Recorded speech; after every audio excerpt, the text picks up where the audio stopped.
Évidemment, c'est juste la suite, donc il n'y a pas de différence. Ce sur quoi on avait terminé, c'était sur cette notion de dégénérescence d'ordre. Pour l'instant, tout ce que vous en savez, c'est ça permet peut-être de simplifier les choses. On va voir effectivement là, éventuellement, comment on va pouvoir l'utiliser. Parce que maintenant, c'est bien gentil, mais il faut le faire, d'accord ? On va déterminer l'ordre. On a vu formellement ce que ça donnait mathématiquement, ce qu'on devrait obtenir. Maintenant, comment on fait dans la réalité ? Le plus simple, c'est justement de faire en sorte, quand on a plusieurs réactifs, de se mettre dans un cas qui est simple, c'est-à-dire de mettre tous les réactifs en large excès, par exemple, pour n'en avoir qu'un qu'on va étudier point par point. D'accord ? Donc, c'est une manière de faire. Et donc, on va suivre la réaction seulement du point de vue d'un réactif. Voilà, c'est à ça que ça sert, quoi, tout simplement. Et on va vérifier quel est l'effet de variation de concentration, de variation de température, d'accord, sur la vitesse de réaction. On en déduira ce qu'il faut en conclure. On double la concentration, ça double la vitesse. Si on a une réaction qui admet un ordre, on est bien d'accord, hein, c'est-à-dire qu'elle est de la forme K fois une concentration à une certaine puissance, si j'ai doublé la concentration, que j'ai doublé la vitesse, c'est que la puissance en question, c'est 1, tout simplement. Voilà. Et ça peut être fondamentalement aussi simple que ça. D'accord ? Alors évidemment, quand on fait l'expérience que sur un point, c'est un peu douteux. Donc on peut le faire sur plusieurs points et on va constater qu'effectivement, on a la vitesse qui est proportionnelle directement à la concentration. D'accord ? Ce qu'on a vu précédemment. Mais ça peut être fondamentalement aussi simple que ça, ce qu'on va trouver derrière. D'accord ? Donc, A et B, dans le cas qu'on a ici, sont des constantes, c'est-à-dire que je les ai soit mis tellement grandes que leur variation sera négligeable, soit me suis arrangé, on a vu ça précédemment, pour que ces concentrations soient fixes d'une manière ou d'une autre. D'accord ?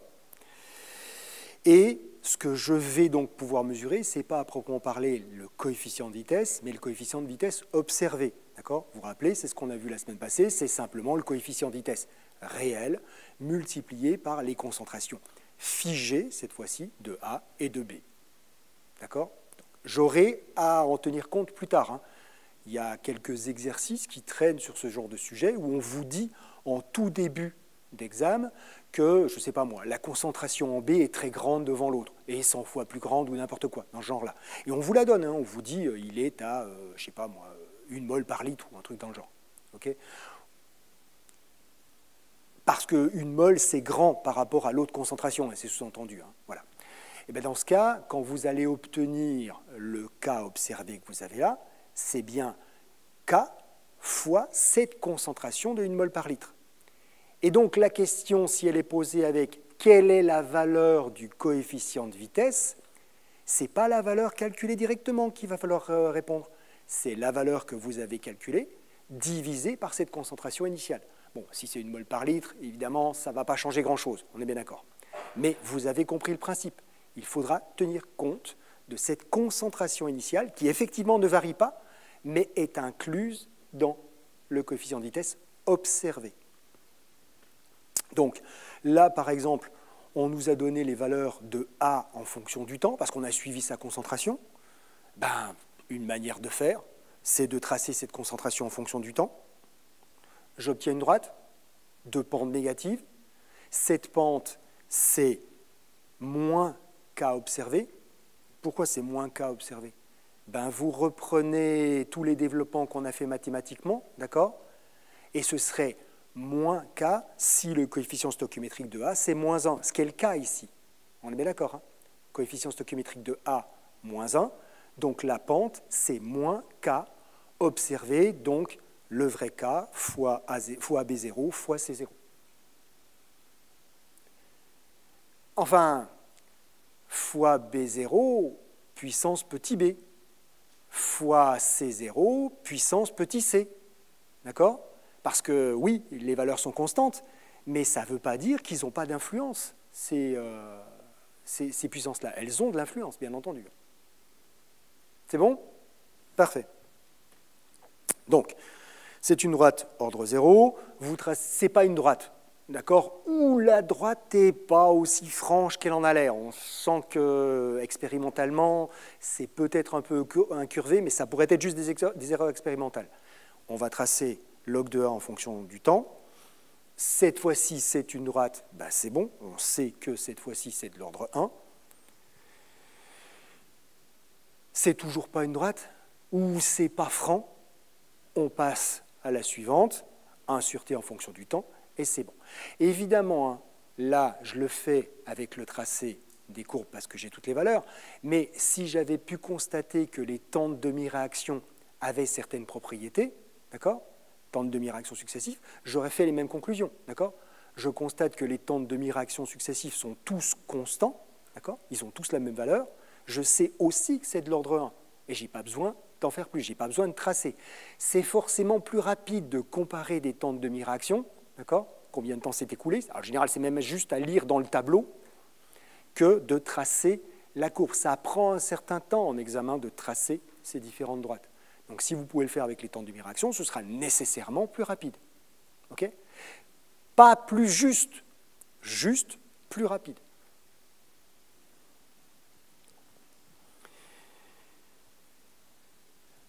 Il y a une autre méthode qui est utilisée, alors, qui se présente expérimentalement d'une manière très différente et qui est simplement dérivée de la forme que prend la vitesse en fonction des concentrations, en particulier si on est dans une cinétique qui admet un ordre.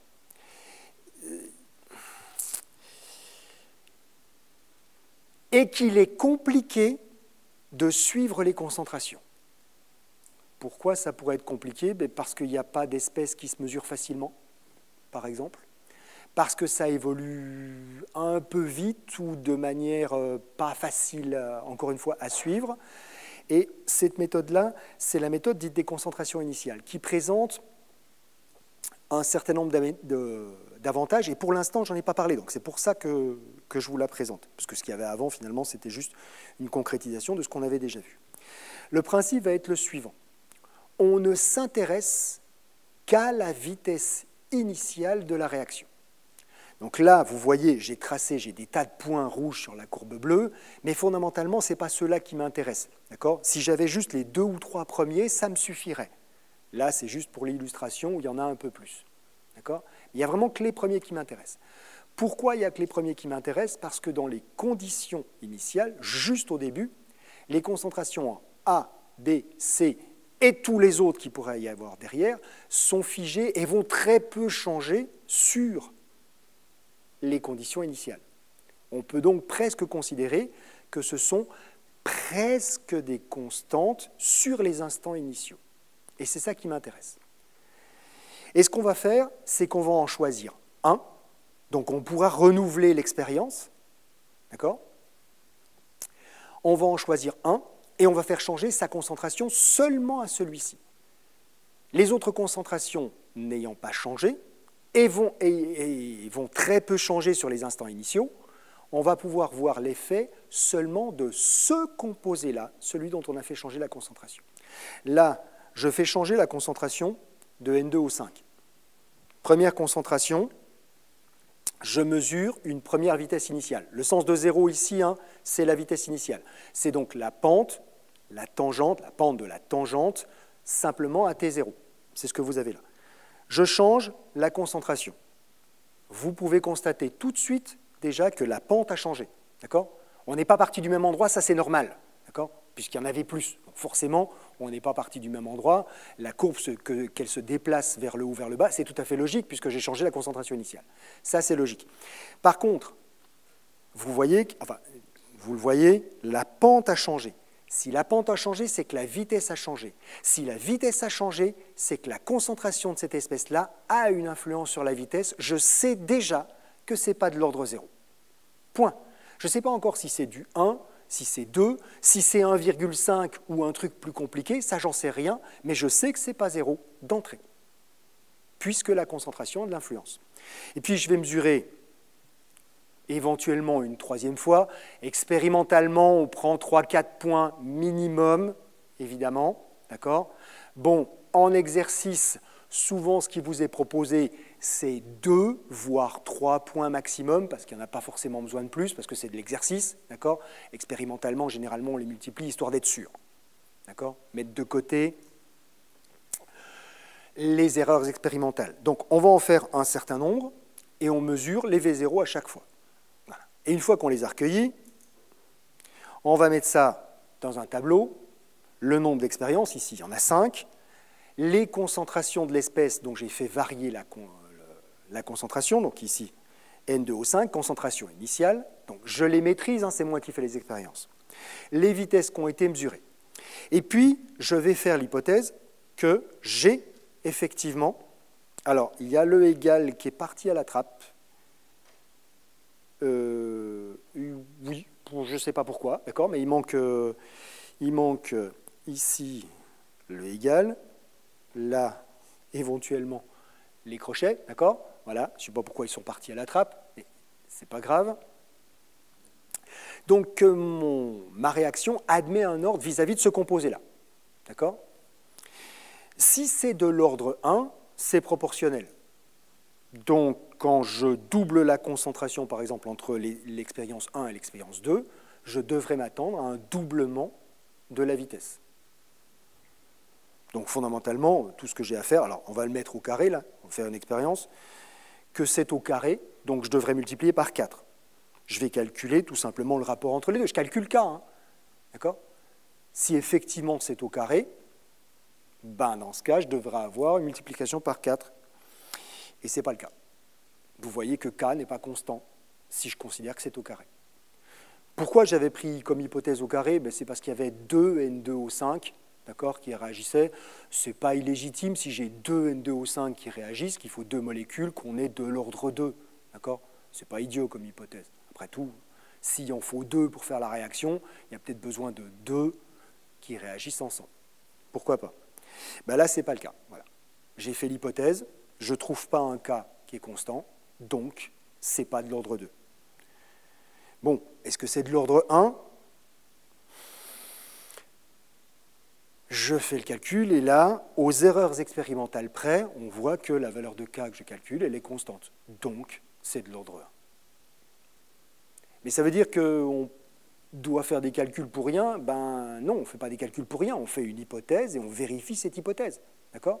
Et si là, j'avais à nouveau pas trouvé K qui est constant, ben j'essaye avec peut-être 0,5 ou quelque chose d'autre. J'essaye de trouver un ratio, une puissance qui fonctionne. Et si j'en trouve aucune, d'accord, ben c'est qu'il n'y en a pas. C'est que ce n'est pas une cinétique qui admet un ordre simple, tout simplement. Vous vous rappelez dans les exemples que je vous ai donnés la semaine passée, quand c'était HI qu'on fabriquait, l'équation était super compliquée. D'accord ? Il y avait des trucs au-dessus, il y avait des trucs en dessous. On additionnait du bazar à l'intérieur. Des fois, il n'y a pas un ordre simple. Voilà, tant pis. Mais au moins, on l'aura éliminé assez rapidement. Il faut faire combien d'expériences? Minimum 3, d'accord? Enfin, au minimum 2, d'accord? Mais dans ce cas, on n'est pas très reproductible. Donc, généralement, on en fait au moins 3, voire 4, 5, ici, pour être sûr. Et ça suffit. Et vous voyez que les calculs sont super simples à faire. Hein. C'est juste un ratio. D'accord ? Un ratio en faisant l'hypothèse que la puissance, c'est temps, tout simplement. Ça se fait super vite. C'est bon? Enfin, ça se fait super vite, on est bien d'accord, hein, sauf dans un cas, quand on est en examen, qu'on n'a pas de calculatrice. Donc forcément, dans ce genre de situation-là, ce qui sera la vôtre, d'accord, dans quelques mois, on s'arrange, enfin je m'arrange pour que les calculs soient super simples. Prendre pas des valeurs aussi tordues que ce que vous avez là, qui sont des valeurs proches de l'expérimental, d'accord, mais des valeurs qui vont juste très bien à calculer pour que ça tombe juste. Voilà. Ce qui n'est pas très compliqué à faire. Mais il y aura probablement un petit peu de calcul de tête, mais qui se fait bien en général. Okay ? Vous aurez quelques exemples dans les archives des TD et puis dans les TD qu'on va faire ensemble. Expérimentalement, totalement expérimentalement maintenant, alors on est en cours là, d'accord ? Il n'y a pas moyen de faire des TP, donc je ne peux pas vous faire l'expérience, mais on va la simuler histoire d'aller d'un bout jusqu'à l'autre avec un cas réel de comment on pourrait faire. L'expérience en question, alors il n'est pas impossible que vous l'ayez fait quand vous étiez au lycée, parce que ça se faisait au lycée. J'ai cru comprendre qu'il y a de moins en moins d'expériences qui sont faites en chimie physique dans les lycées, donc peut-être vous ne l'avez pas fait, mais on va simplement suivre la réaction de décomposition de l'eau oxygénée, H2O2, qui se fait plus ou moins spontanément sous forme d'eau et qui libère du dioxygène.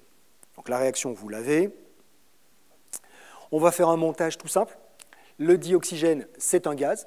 Donc, quand la réaction va se produire, il va se dégager et on va juste mesurer le volume de dioxygène qui est dégagé au cours du temps. Puisque là, on peut suivre l'avancement de la réaction de manière extrêmement simple. On a juste à suivre le volume de dioxygène qui va être dégagé de la réaction. Finalement, c'est assez simple. Ça va pour tout le monde? C'est simple? Alors, vous voyez le montage. Hein. On va avoir dans le bécher qui est au-dessus de l'agitateur, histoire qu'on ait un milieu homogène, ça simplifiera les choses, l'eau oxygénée. Dans le petit réservoir qui est juste au-dessus, vous voyez où il y a un robinet, on va mettre l'accélérateur, un catalyseur qui va accélérer la réaction, qui va la faire démarrer. Parce que cette réaction-là, elle est spontanée, mais elle est très, très, très lente. Mais quand je dis très lente, vraiment très lente, elle peut s'étendre sur des mois, voire sur des années. Je ne sais pas si certains d'entre vous ont déjà vu à quoi ressemblent les bouteilles d'eau oxygénée médicale, pharmaceutique, d'accord, qu'on a dans son armoire. C'est dans des bouteilles qui sont brunes et on peut les garder super longtemps. D'accord ? On peut les garder super longtemps, ça sous-entend que si la bouteille elle n'explose pas au bout de 20-25 minutes, le dégagement gazeux il doit être très limité. Alors, il est en partie très limité parce que la bouteille est brune. Une des choses qui accélère considérablement la réaction, c'est la lumière, ou plutôt les UV, qui démarrent la réaction et qui la font aller plus vite. Là, on pourrait, pourquoi pas, ça marcherait d'ailleurs, hein, on met une lampe, on l'allume, au moment où on l'allume, ça ira plus vite. D'accord ? Mais là, on va faire plus simple. Un catalyseur qui fonctionne super bien pour cette réaction, c'est tout simplement les ions hydroxyde OH-. Donc, ce qui est dans la petite ampoule au-dessus, c'est tout simplement une solution de soude. Au moment où je vais ouvrir, je vais rajouter une certaine quantité de catalyseur, constante, hein, c'est un catalyseur, donc il est régénéré, sa concentration, elle ne changera pas, qui va accélérer la réaction, qui va la faire qui va aller à une vitesse qui sera compatible avec le temps que j'ai pour faire l'expérience, tout simplement. Ça va? Et ça me permettra, hein, à ce moment-là, de déclencher le début de la réaction. Oui, mais elle avait déjà commencé avant. Oui, mais tellement lentement que ce n'est pas bien grave. D'accord ? Elle pourrait s'étendre sur des mois sans que ça ait d'influence significative sur la concentration. Donc ça va la déclencher au moment où j'ouvrirai. J'ai un T0, c'est facile. Ça va buller, ça va rentrer dans le petit tube, et le volume, je vais le mesurer simplement sur une éprouvette, d'accord, qui est à l'envers, et ça me permettra de mesurer directement le volume. J'ai comme seule compétence à savoir déclencher un chronomètre et lire à l'envers les chiffres sur la burette, parce que, évidemment, comme je l'ai retournée, elle est à l'envers. Ça va, d'accord ? Tout le monde y arrive, c'est facile à faire. Donc, on va les noter au cours du temps, les volumes en question, d'accord ? Voilà. On va constater que ça va de plus en plus lentement. C'est une évidence. Comment ça, c'est une évidence ? Non, ce n'est pas une évidence à la base, ça pourrait très bien aller à un rythme constant, d'accord ? Si c'était de l'ordre 0, par exemple, ça ne dépend pas de la concentration, mais là, on voit que ça va de plus en plus lentement. Donc là aussi, hein, puisque je sens que ça va de plus en plus lentement, je sais que ce n'est pas une cinétique d'ordre 0. Je ne sais pas de quel ordre elle est, mais ce n'est pas 0, c'est certain. Qu'est-ce que j'en fais de ces chiffres ? Là, pour l'instant, c'est des volumes que j'ai. Moi, ce dont j'ai besoin, c'est de la consommation du réactif. Vous avez vu que toutes les études toutes les études formelles qu'on a fait sur la cinétique jusqu'à présent, elles étaient toujours exprimées par rapport à la consommation de réactifs. Moi, j'ai la concentration, j'ai le volume de produit. Je vais tout simplement reprendre mon équation, ça vous savez faire. La quantité que j'avais au début, je la note à 0. D'accord ? Je la connais, hein, ce A0, ce n'est pas une inconnue, c'est moi qui ai préparé la solution. D'accord ? Donc je connais cette valeur-là. Pour l'instant, il n'y a pas de bullage, donc le volume de dioxygène, c'est 0, et la quantité de dioxygène, c'est 0. L'avancement de la réaction, c'est le zigouigoui que vous avez là-dedans, bah, il sera moitié moins grand, puisque c'est un coefficient stoichiométrique plus 1,5 pour le dioxygène. Donc ça fera A moins l'avancement de la réaction, et de l'autre côté, la moitié de l'avancement de la réaction. D'accord ? Et puis, cette quantité de dioxygène que j'ai créée, elle est créée sous forme de gaz. Si j'estime, et c'est parfaitement légitime puisqu'on est à pression raisonnable et température raisonnable, d'utiliser la loi des gaz parfaits, PV égale nRT. Ici, le nombre de moles, bah, c'est justement l'avancement de la réaction divisé par 2. D'accord ? Donc l'avancement de la réaction, je peux le calculer très simplement à partir du volume de dioxygène. Oui, mais c'est quoi la pression ? Ben, c'est la pression atmosphérique. Je mesure ça à pression atmosphérique. Vous avez vu le montage. Donc je connais la température, j'ai juste un thermomètre placé quelque part, que vous pensez bien à passer en Kelvin, hein, c'est la loi des gaz parfaits. La pression, c'est la pression atmosphérique. Encore une fois, vous pensez bien à la passer en Pascal, d'accord ? Et puis, vous obtenez directement le nombre de moles. Ce nombre de moles, une fois que vous l'avez calculé, vous pouvez l'utiliser pour calculer la concentration en réactif à tout instant dans le tableau. Voilà, c'est juste un petit calcul, c'est pas grand-chose. Évidemment, encore une fois, si ce machin-là est à faire en examen, c'est un poil plus compliqué sans calculatrice. Mais vous vous rendez bien compte que dans le cas réel, ça, on le colle dans n'importe quel tableur Excel ou un autre, et ça se fait en quelques secondes, c'est fait quasiment instantanément. C'est vraiment pas une difficulté. Et puis, qu'est-ce qu'on en fait ? Ben, dans notre tableur, on a la colonne où on calcule la concentration, puis on rajoute une colonne à côté avec le log de la concentration, et puis une colonne encore à côté avec l'inverse de la concentration. Et puis ça, on demande à Excel tout simplement de nous tracer les différentes courbes, et puis c'est réglé, d'accord ? Et si on est plutôt dans une situation examen, soit toutes les valeurs qui sont là font en sorte que ça se calcule super simplement, voilà, parce que c'est prévu pour que ce soit simple à calculer, ou alors, tout simplement, on vous fournit directement les courbes en question. Parce que ça, c'est encore plus simple quand on est en examen, d'accord ? Toute la partie précédente, c'est fondamentalement juste du bricolage, d'accord ? Du chipotage avec les données, pas grand-chose d'intéressant. Et ce qui est intéressant, c'est d'avoir la courbe. Mais bon, vous êtes en première année d'université, vous savez tracer des courbes normalement. Okay ? Je n'ai pas particulièrement, systématiquement, besoin de le vérifier. Ça dépend juste de la situation, de l'examen. Okay ? Donc, la première, très clairement, hein, ce n'est pas une droite, voilà. La deuxième, ça ressemble beaucoup à une droite, voilà. Et la troisième, quand on trouve celle qui est vraiment une droite, généralement, on n'a pas besoin de faire la suivante, ok ? Alors, expérimentalement, en général, vu que ça ne coûte rien, c'est juste une colonne de plus dans Excel, d'accord ? On les trace toutes systématiquement, parce qu'en plus, souvent, ce n'est pas aussi franc que ça peut l'être là à l'écran. Mais vous, en examen, dès que vous avez trouvé celle qui est droite, vous avez trouvé celle qui est droite, quoi. Voilà. Et vous arrêtez là, ça gagne du temps. Donc, on a la troisième, et puis voilà, c'est bon, c'est assez clair. Allez, je vous laisse répondre.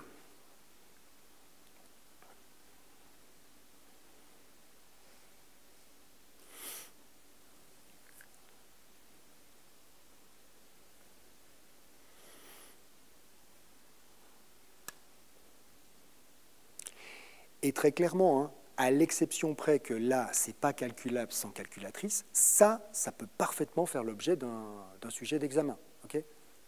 Avec des valeurs qui sont plus faciles à calculer, une situation qui est un poil plus simple, mais sinon, c'est typiquement une question d'examen. Vous avez les concentrations, à vous de dire quel est l'ordre de la réaction.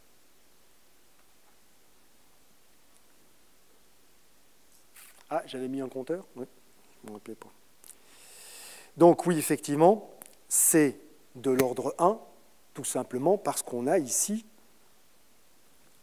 le log de la concentration qui est proportionnel, hein, qui forme une droite vis-à-vis par rapport au temps. Point important, vous avez noté que là, les valeurs sont négatives. Non, mais les concentrations, ce n'est pas les concentrations, c'est le log des concentrations qu'on a ici. D'accord ? Et les concentrations, elles sont souvent pas très grandes. Elles sont très régulièrement, la plupart du temps, inférieures à 1 mol par litre. D'accord? Et les logs des valeurs inférieures à 1 sont négatifs. Donc la plupart du temps, quand on trace le log de la concentration en fonction du temps, on est effectivement dans la partie négative, d'accord, de la représentation. C'est parfaitement logique, c'est parfaitement cohérent. Il ne faut pas vous inquiéter de ça, c'est logique. Ça va? Parfait. Donc cinétique d'ordre 1. De ça, on pourrait éventuellement en déduire, puisqu'on a une droite, la pente qui va nous donner le coefficient de vitesse, etc., d'accord? Et puis, parce que je suis quelqu'un de vicieux, je ne vais pas seulement vous demander la valeur de la pente, c'est-à-dire le coefficient de vitesse, en tenant compte du coefficient stoichiométrique, bien entendu, d'accord? Puisque la pente, c'est le coefficient stoichiométrique fois le coefficient de vitesse, ok? Mais pas seulement ça, je vais vous demander aussi son unité. Oui, vous vous rappelez, la semaine passée, je vous ai dit que l'unité, elle dépendait de l'ordre de la réaction. Et donc, il faudra donner la bonne unité. Et souvent, ça fera l'objet de 2 questions distinctes. La valeur numérique et l'unité. Pourquoi? Parce que comme ça, je sais si vous savez calculer la valeur et je sais si vous savez aussi calculer l'unité. Si je mets tout dans la même question et que vous vous plantez, je ne sais pas laquelle des 2 vous ne savez pas faire, vous n'avez pas su faire. Voilà, tout simplement. Donc, c'est souvent distingué. Vous le verrez, on verra ça de toute façon dans la correction des sujets, ça revient très régulièrement. J'en ai parlé déjà au moins une bonne demi-douzaine de fois, mais la température a de l'influence sur la vitesse de réaction. Pas une influence simple, malheureusement. D'accord? C'est comme ça. Alors, toutes les réactions sont influencées par la température, mais pas toutes exactement de la même manière. Il y a toujours, d'accord, une conséquence. Elle est plus ou moins visible, mais il y a toujours une conséquence. Donc, quand on fait de l'étude cinétique, on s'arrange pour être toujours à température constante. C'est quelquefois très simple, puis c'est quelquefois très compliqué. Vous avez vu le montage que j'ai fait tout à l'heure. Il était sur un bloc chauffant, d'accord? Mais il aurait pu aussi être mis dans la glace ou n'importe quoi d'autre pour maintenir la température. C'est très important, avec les réactions endo ou exothermiques qui vont avoir tendance à faire monter ou baisser la température du mélange réactionnel. C'est toujours très important. Maintenant, ce qu'on va voir ensemble, c'est cette influence qui n'est pas directement proportionnelle, comment elle a lieu. La personne qui a étudié ça s'appelle Arrhenius, et je crois que ses parents se sont amusés à rendre le nom le plus compliqué possible à écrire, d'accord? Mais il ne faut pas vous en inquiéter, moi je ne vous demanderai jamais de l'écrire. Voilà. Je ne vous demanderai même pas de vous rappeler que c'est la loi d'Arrhenius, parce que fondamentalement, ça n'a pas beaucoup d'importance. Simplement, puisque c'est lui qui l'a découverte, autant lui rendre hommage, mais là, en cours, vous, ce n'est pas un nom que vous avez à retenir, et pas sa graphie non plus. Pas de souci. Vous voyez que la manière dont elle se rédige est un poil complexe. Ceci étant dit, c'est quelque chose qu'on a déjà vu, ce genre de forme-là. Des exponentielles avec des énergies à l'intérieur, en inverse de la température. On a déjà vu ça quand on étudiait les constantes d'équilibre au premier semestre, d'accord, dans le cadre de la thermodynamique. Donc, c'est une forme qui revient très régulièrement et qui est directement héritée de la thermo. D'accord ? Ça vient de la thermo, c'est pour ça que ça prend cette forme-là. Je vais détailler les éléments qui sont à l'intérieur. Le EA qui est à l'intérieur, c'est un terme énergétique. D'accord ? C'est de l'énergie, donc c'est des joules, enfin c'est des joules par mol, même pour être tout à fait exact. C'est des joules par mol, c'est l'énergie d'activation de la réaction. Je redétaille un point plus loin ce que veut dire énergie d'activation. D'accord ? Mais comptez que c'est, pour simplifier les choses dans un premier temps, la quantité d'énergie minimale qu'il faut pour que la réaction puisse se faire. A, c'est ce qu'on appelle un facteur de fréquence. Combien de fois sur 100, sur 1 million, la réaction va pouvoir se faire. D'accord? R, c'est la constante des gaz parfaits. La constante des gaz parfaits, mais ce n'est pas forcément des gaz. Non, mais la constante des gaz parfaits, c'est son nom, mais elle n'a pas à faire qu'avec les gaz. D'accord? On en avait déjà encore une fois parlé au premier semestre. R, c'est simplement le produit d'une constante qu'on appelle la constante de Boltzmann et du nombre d'Avogadro. Donc, voilà, elle n'est pas liée au gaz, elle est liée à la thermodynamique d'une manière générale. T, la température en Kelvin, mais ça, c'est logique, c'est toujours en Kelvin. O, c'est surligné en vert. Ben oui, vous n'avez pas votre cours, et celle-là, il faut la connaître. D'accord? Je vais expliquer un peu le sens des différents termes. Le terme A de fréquence, c'est si les deux partenaires d'une réaction, d'accord, se rentrent dedans, combien de fois sur 100, en pourcentage, pour 1000, en ce que vous voulez, d'accord, ça va fonctionner. Ça veut dire quoi? Ben, ça veut dire que si je prends deux exemples tout simples, là, des pièces qui peuvent s'emboîter ou pas, si c'est bien orienté, le choc va conduire à un assemblage. Si ce n'est pas bien orienté, ça ne marche pas. On peut taper aussi fort qu'on veut, on peut mettre autant d'énergie dans la réaction qu'on a ici. Si le réactif n'arrive pas au bon endroit de l'autre molécule, ça ne marchera pas. Ça doit réagir par la fonction alcool. Si le réactif il arrive par un autre bout de la molécule, qui n'est pas la fonction alcool, ça ne marchera pas, parce que ça doit réagir sur la fonction alcool. Ce facteur de fréquence, c'est donc juste quelque chose qui est lié généralement et énormément à la géométrie des molécules. Les molécules qui sont toutes simples et très symétriques ont des facteurs de fréquence qui sont très élevés, parce que globalement, ça peut arriver un peu de n'importe quel côté, s'il y a suffisamment d'énergie, ça marchera. Les molécules plus compliquées ont généralement des facteurs plus longs, donc c'est souvent ça que ça veut dire, des facteurs de fréquence qui sont beaucoup plus bas parce qu'il faut que l'interaction ait lieu exactement au bon endroit. Et vous voyez peut-être là où je veux en venir, quand on a affaire à des catalyseurs, à des molécules dont la fonction est spécifiquement de favoriser une réaction, on va trouver ça par exemple avec beaucoup de protéines dont le rôle est de favoriser une réaction, d'accord? Eh bien, dans ces cas-là, les facteurs de fréquence sont assez bas parce qu'il faut que ce soit juste bien dirigé. D'accord? Sinon, ça ne marchera pas. Ça va? L'énergie d'activation.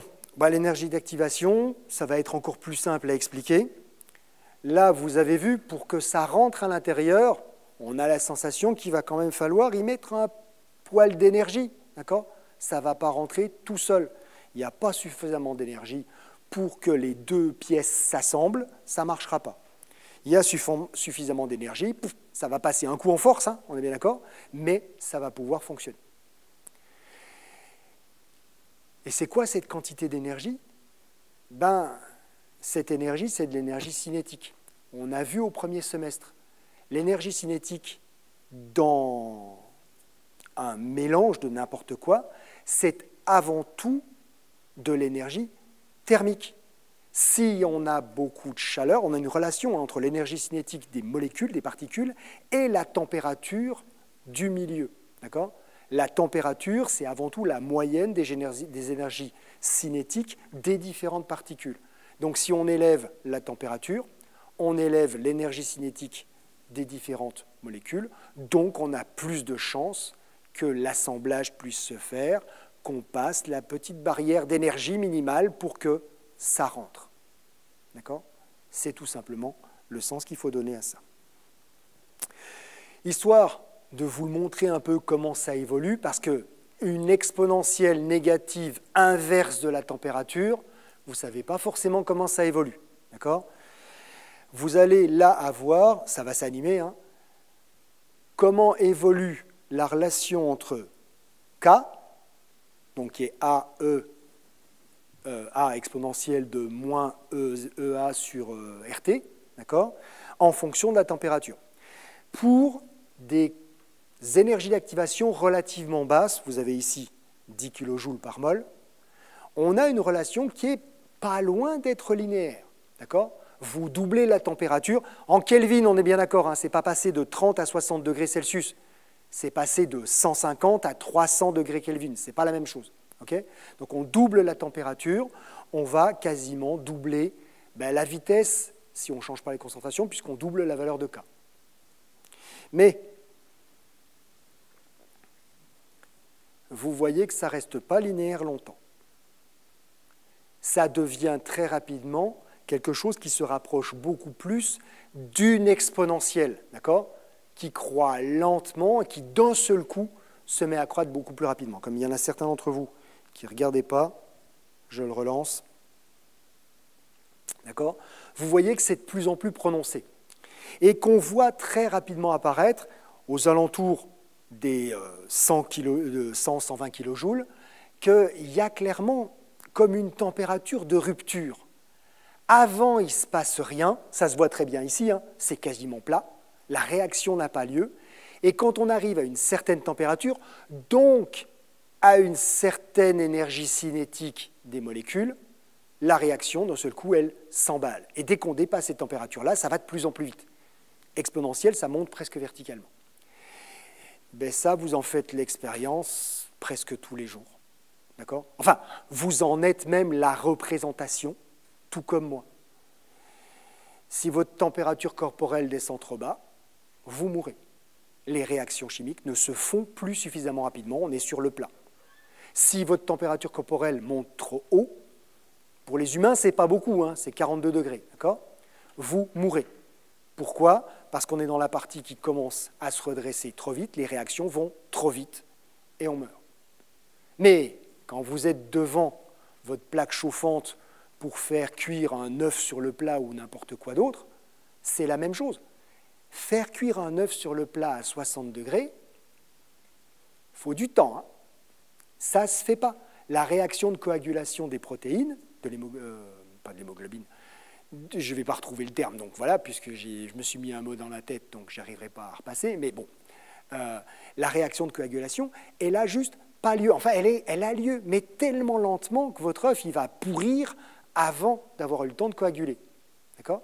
Par contre, si vous dépassez, enfin non, 60 degrés, justement, c'est juste la limite.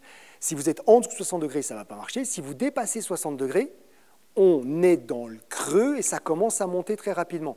Et vous savez que si votre plaque est vraiment trop chaude, ça ne va pas seulement coaguler très vite, hein, ça va carrément cramer. Parce qu'il y a d'autres réactions qui étaient encore plus lentes, qui vont, des réactions de caramélisation en l'occurrence, hein, dites de Maillard, qui vont brûler votre œuf. Vous dépassez 60 degrés, la coagulation, elle commence à avoir un rythme, on est dans le creux, qui devient compatible avec « je cuis mon œuf ». Vous dépassez les 100, ça commence à aller trop vite et ça va cramer. On est cette fois-ci dans la partie qui monte verticalement. Même chose pour cuire de la viande, cuire des végétaux, etc. etc. D'accord ? Cuire des végétaux dans de l'eau froide, ça ne marche pas. Voilà, ça ne marche pas, c'est trop lent. C'est bon ?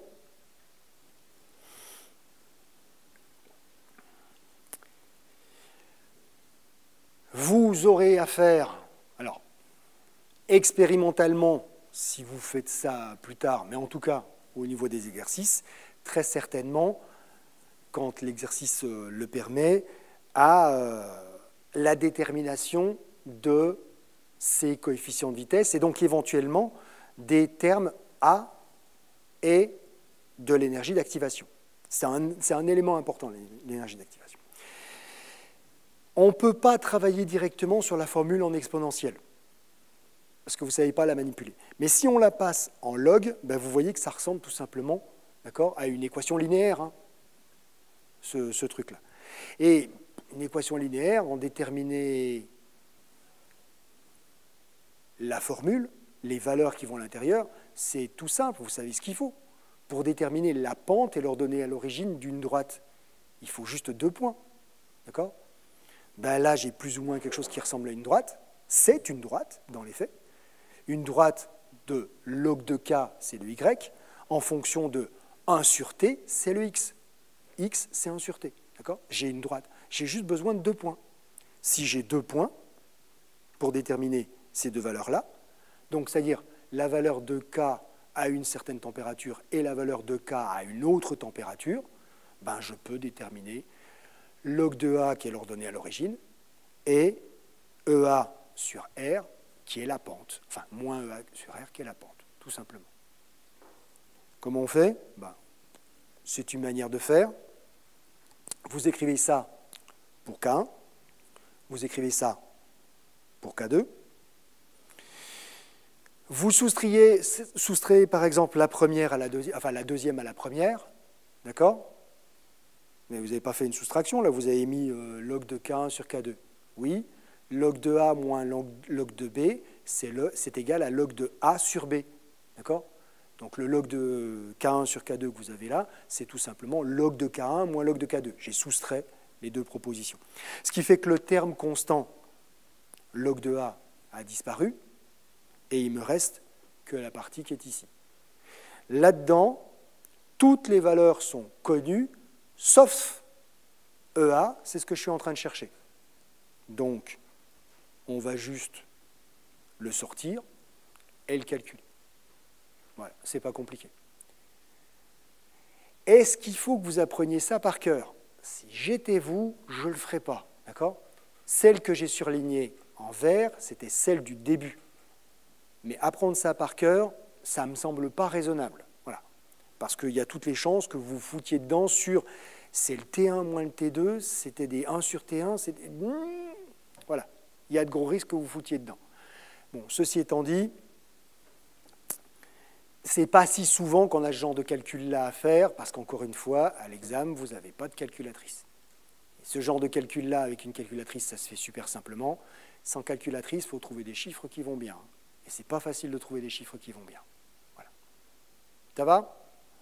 Alors, une fois que j'ai EA, ben après, je reprends n'importe laquelle des deux, hein, voilà, ou celle-là. Je remets dedans, je connais un K1, je connais la valeur de EA. J'ai juste à recalculer la valeur de A à partir de là. Hein, un des deux exemples. Et puis, j'ai donc la valeur de A et la valeur de E, voilà, qui peuvent être deux. Ça va pour tout le monde? Alors, dans les faits en exercice, quelquefois, sans aller jusque-là, on ne vous demande même pas de calculer la valeur de K, on vous demande juste de calculer la valeur de log de K. D'accord? Pourquoi? Parce que ça évite d'avoir à vous filer une table de log, des machins, trucs comme ça, des valeurs pour le calculer. Le log de K, vous l'avez directement. Ok? C'est plus simple. Allez, juste un exemple, histoire de le voir, comme ça vous l'avez. Donc, EA, il a été calculé, A, il a été calculé, on vous les a donnés. Ben voilà, donc vous aurez noté hein, qu'on a des unités qui sont évidentes. Et on vous demande de le calculer pour, ben voilà, vous appliquez les valeurs et vous trouvez... les égales ne refusent de passer hein, sur la tablette, je ne sais pas pourquoi. Donc évidemment, il y a égal. Je ne sais pas pourquoi il ne veut pas les afficher, mais vous les avez là. Ça se fait de tête, ça? Ben non, ça ne se fait pas de tête, d'accord? Donc il faut s'arranger pour que ça tombe bien, si ça tombe à l'examen. Et ça tombera bien, d'accord? Ça va? Alors juste, histoire de repréciser un peu graphiquement à quoi correspond cette énergie d'activation. Mais vous avez vu, c'est la quantité d'énergie qu'il faut. L'explication qui est fournie, en général, et qui semble être très proche de la réalité, c'est que pour qu'il y ait réaction entre deux composés, A et B, on ne va pas avoir directement le passage de A plus B qui donne les produits de réaction, le ou les produits de réaction, là j'en ai mis deux, mais il pourrait y en avoir trois, il pourrait y en avoir qu'un, ça ne change rien, mais une étape intermédiaire. A et B vont devoir rentrer en contact, former ce qu'on appelle un complexe activé. La petite étoile veut dire ils sont entrés dedans, ils ont plein d'énergie et ils ne demandent qu'à réagir de manière plus importante. Et c'est ce complexe qui ensuite va produire les produits de la réaction. Expérimentalement, vous voyez bien que puisqu'on passe par un intermédiaire, on ne l'écrit pas. Et si cet intermédiaire est instable, il va durer enfin, il va être visible dans la réaction tellement peu de temps que la plupart du temps, on ne le détectera pas. Par des moyens qui sont un peu compliqués, avec des rayons laser, ce genre de choses-là, on a pu prouver qu'en tout cas, pour beaucoup de réactions, c'est bien effectivement ce qui se passe. On a bien une étape intermédiaire, mais qui est extrêmement brève, parce que le produit qu'on forme de manière intermédiaire, le complexe activé, est très instable, donc il bascule très rapidement. Eh bien, soit il revient en arrière, soit il repart en avant. Là où il y a A plus B, c'est le niveau d'énergie de l'ensemble qui est représenté sur le côté.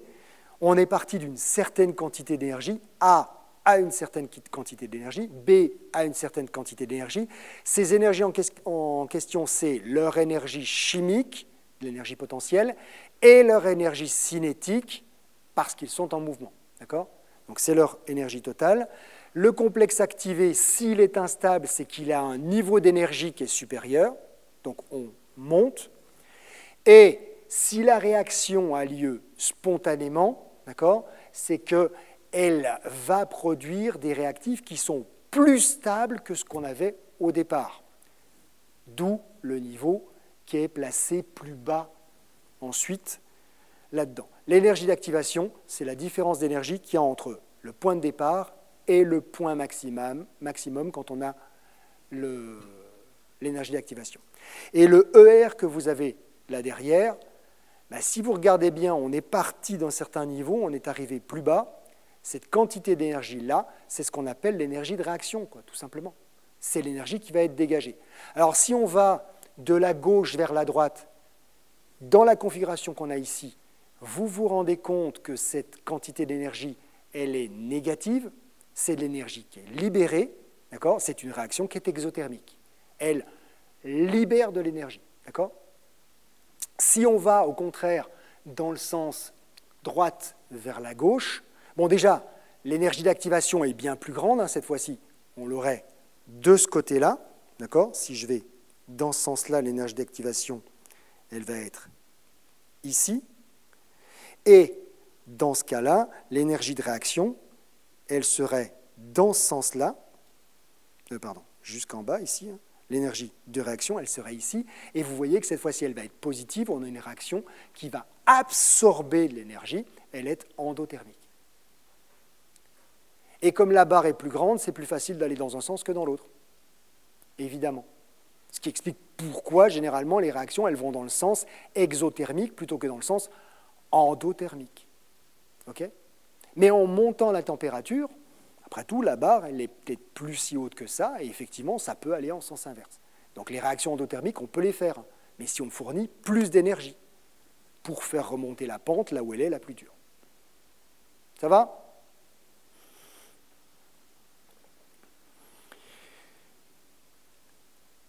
Je vous ai dit que la partie complexe, elle avait été très rabiotée avec les changements de programme PASLAS en particulier, mais on va en parler un peu quand même parce qu'il y a des éléments qui vont être super utiles pour la suite de vos études.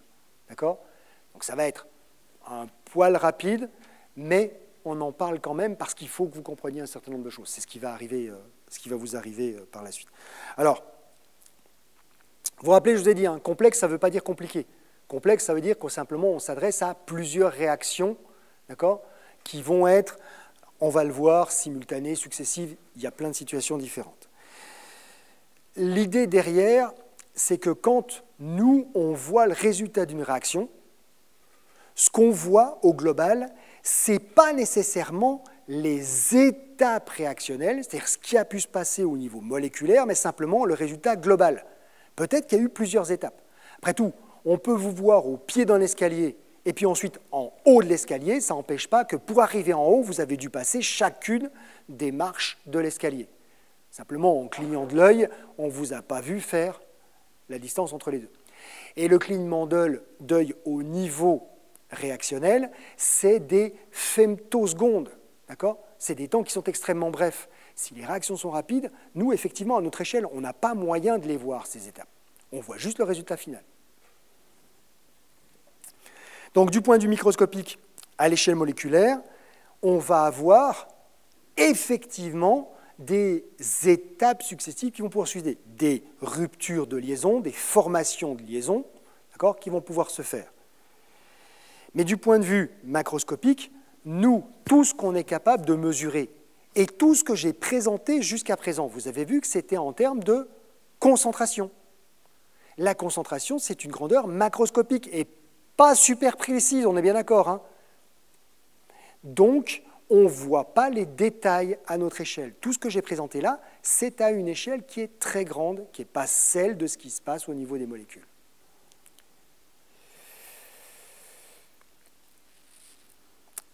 Une réaction élémentaire, quand on la qualifie d'élémentaire, c'est celle qui reflèterait ce qui se passe au niveau microscopique, donc rupture et création de liaisons les unes après les autres, ou simultanément, parce qu'à la limite, effectivement, ça pourrait être simultané, pourquoi pas.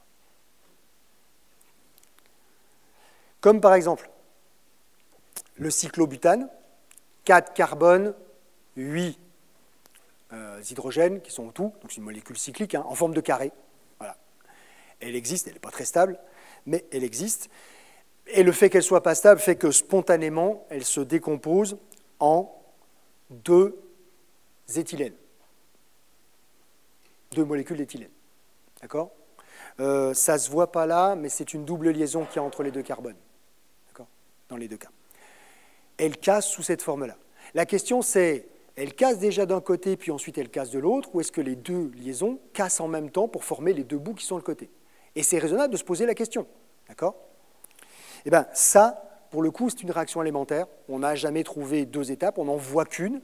Et quelle que soit l'échelle de temps à laquelle on mesure, on ne voit pas d'étape intermédiaire. Donc on a regardé bien précisément, on est d'accord, hein.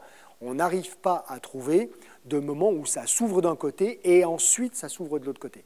On ne voit pas l'étape intermédiaire. Donc ça, a priori, ce serait une réaction élémentaire qui se déroule en une seule étape. C'est ce qu'on constate. Mais est-ce que j'ai pu le deviner? Non.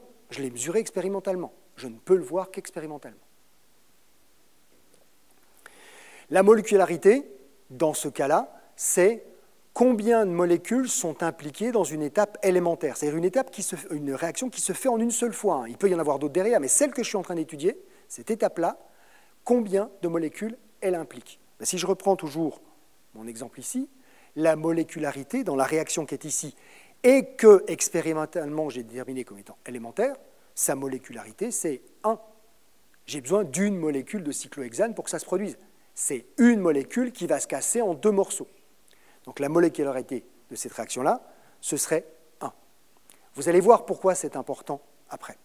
Mais si je prends un autre exemple, oui, molécularité 1, on dit monomoléculaire. Voilà. C'est écrit, mais c'est relativement évident. Je prends un deuxième exemple, c'est de la chimie orga, mais quand on fait réagir ces 2 molécules de butadiène l'une sur l'autre, on a une réaction dite de Diels-Salders. Je ne sais pas si vous avez vu ça en chimie orga au premier semestre. Enfin, ça n'a pas beaucoup d'importance.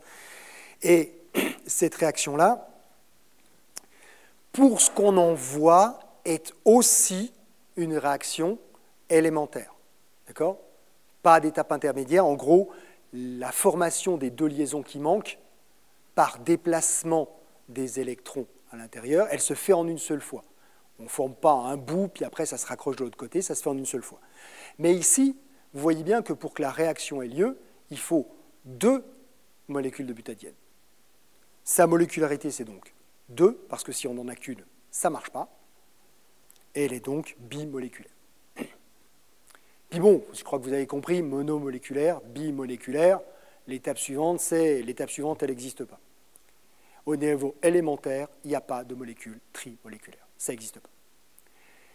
Ça peut sembler bizarre, mais je vais prendre un exemple de la vie courante pour que vous compreniez. On a un carrefour, il y a des feux qui fonctionnent plus ou moins bien, il y a des voitures qui sont en train d'arriver. Imaginez une voiture toute seule qui se fout en l'air dans le carrefour parce que c'est glissant, parce qu'il y a un poteau ou un truc dans le genre, on peut parfaitement l'imaginer. Imaginez 2 voitures qui se rentrent dedans parce que les feux ne sont pas bien allumés ou un truc comme ça, c'est parfaitement imaginable. Imaginez qu'à la même fraction de seconde, on parle de femtosecondes, là, c'est des réactions, il y ait 3 voitures qui se percutent en même temps, c'est-à-dire pas 2 qui se percutent et la troisième qui vient leur rentrer dedans, hein, bien les trois en même temps, c'est tellement improbable que ça se produit juste jamais. D'accord ? Et si on arrivait à trouver l'exemple où ça se produit, eh ben c'est l'exemple parmi 1 million, 1 milliard, d'accord ? Des milliards de milliards, ça ne permet pas de faire une réaction. D'accord ? Les deux plus un autre qui vient leur rentrer dedans, oui, mais ça, vous comprenez bien que c'est deux étapes. C'est deux réactions élémentaires. La première, c'est deux qui se rentrent dedans. Et puis ensuite, quand on a l'assemblage de notre complexe activé de deux voitures qui se sont percutées, il y en a une troisième qui va rentrer dedans. Deux étapes élémentaires. Okay ?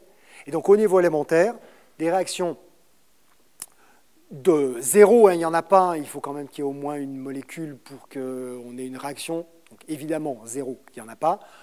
Monomoléculaire, oui, mais on n'est pas sûr qu'elles existent pour de vrai. C'est peut-être quelquefois quand on bouscule une autre ou quand on bouscule le bord du récipient que ça se produit.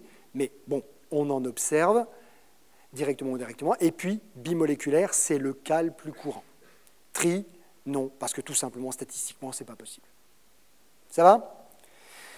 Alors, là où c'est intéressant par rapport aux réactions élémentaires, c'est que pour les réactions élémentaires, on a un truc qui est plutôt cool, c'est que, et il m'a toujours viré, je ne sais pas pourquoi, ça doit être lié à la tablette, on observe systématiquement que pour les réactions élémentaires, l'ordre est égal à la molécularité. Cette réaction est monomoléculaire, elle est donc nécessairement d'ordre 1 si elle est élémentaire. Et ce sera toujours vrai. Pour celle-ci, elle est bimoléculaire, donc elle sera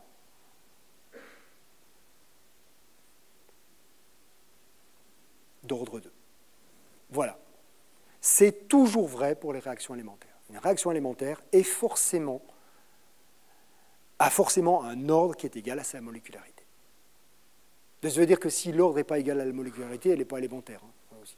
Ça peut se prendre aussi en sens inverse. Donc, si on a plus de deux particules, ce n'est pas élémentaire.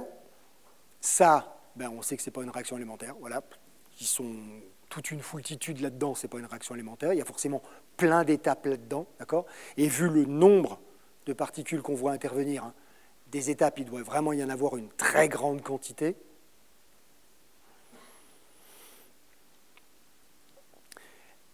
On a bien un ordre simple, mais l'ordre ne correspond pas à la molécularité. Là, on est en molécularité 2, a priori, mais vous voyez que la réaction, elle n'est pas d'ordre 2, donc ce n'est pas une réaction élémentaire.